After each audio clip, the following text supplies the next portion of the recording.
Hello everyone. Welcome back, and my name is Erwin Thomas Wilson. Today I will be talking about an interesting topic in contract law. So we all know that there are several essential things that needs to create a valid contract, and one of the things that is essential to make a contract a valid contract is free consent. So now today we will be talking about consent, and where all under which all circumstances the consent can be that questioned in order to understand the situation in which a party has entered into a contract. So now, let's talk about the topic more. So, according to Section 10 of the Contracts Act, a contract is valid if it was entered into by free consent of the parties. So, Section 14 of Contract Act 1872 uh, defined free consent as consent that has not given under some circumstances. The circumstances are it has been clearly defined under from section 15 to section 18 in contract act, and the circumstances are coercion, undue influence, fraud, misrepresentation, and there is also another one that is mistake, but it is not clearly mentioned in contract law. So moving further, the general averment that consent was not free is not maintainable. So it must be proved that consent was within any of the five elements that I have talked before. So if consent manifests any of such elements, the contract is voidable at the option of the party whose consent was obtained. So moving further, now we will see uh, the definitions of each and every circumstances that has been given in the contract law. And the first one is coercion, which is talked under section 15 of contract law. So this section defines coercion as committing any forbidden act by the IPC or unlawful detaining of property or threatening to commit these acts. So coercion includes all such acts which are forbidden by IPC.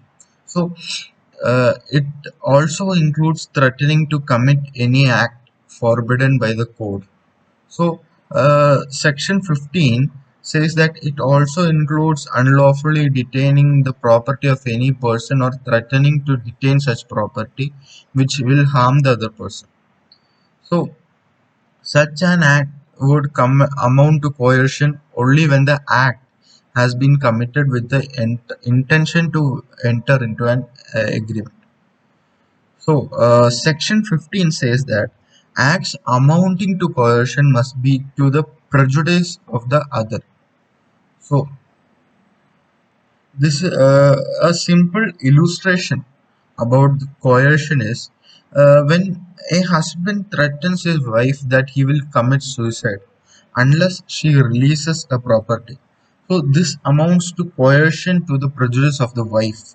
So, similarly, threatening to divorce or take care of wife, and because of this, she is made to sign a contract, is also amounts to coercion.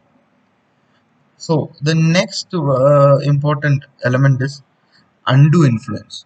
So, undue influence is talked under Section 16 of Indian Contract Act. So, if a contract has been obtained by a person who is in a dominant position compared to the other, then it is undue influence. So, thus one person must be able to dominate the will of the other person for exercise of undue influence. So section 16 clause 2 makes it clear that the dominant position includes situations where a person holds real authority or apparent authority. So authority, that is authority which is not apparent authority, means which is not expressly stated but can be easily inferred for a reasonable man.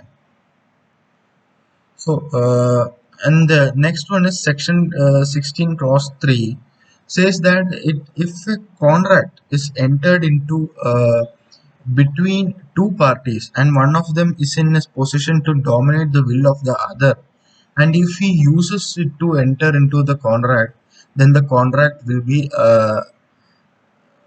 is obtained under undue influence. So now next we will talk about an important element, uh, that is fraud. So it is fraud is defined under section 17. So according to section 17, fraud can be committed either by one contracting party or by a third person with the uh, intention of any contracting party, or with the connivance of any contracting party, or by the agent of any contracting party. So what actually constitutes fraud?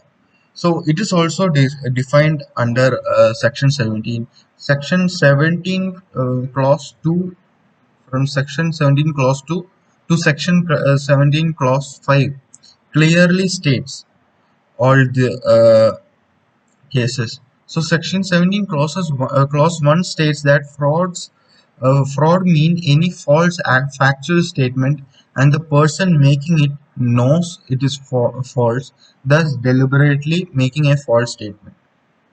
So section 17 clause 2, it says that fraud also includes concealing any fact by the party who is aware of the existence of such fact.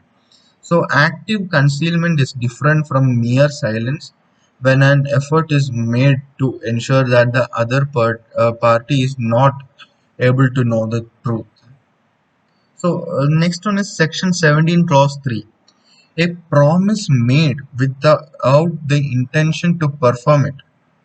Thus, that is also a kind of a fraud. It is kind of an empty promise. So now it is sections 17 clause 4 and 5. So it describes that any other act done to deceive the other party and which the law specifically categorizes as fraudulent. So this is all about fraud. So till now we talked about the acts that will fall under the definition of fraud if they are done intentionally. So if the intention is missing, then it would be misrepresentation.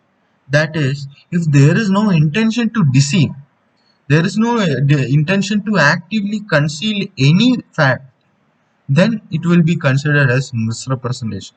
So misrepresentation, it is given under section 18. It is said that when false statements are innocently made without the intention to deceive, then it amounts to misrepresentation. In misrepresentation, the person making the statement is innocent and has no intention to deceive the party. So even if there be an undue influence or coercion, etc., but if it does not appear that it was instrumental in making the promiser to do in the question, the existence of coercion, etc., would be of no avail. So this means that there must be a proximate and immediate connection between coercion, etc., and consent, which is not free. So if a particular effect is said to be caused by a particular factor, then the effect must be a direct outcome of that particular cause. So this is all about free consent and their elements. I hope you guys like the topic. Feel free to comment about the topic. Thank you guys.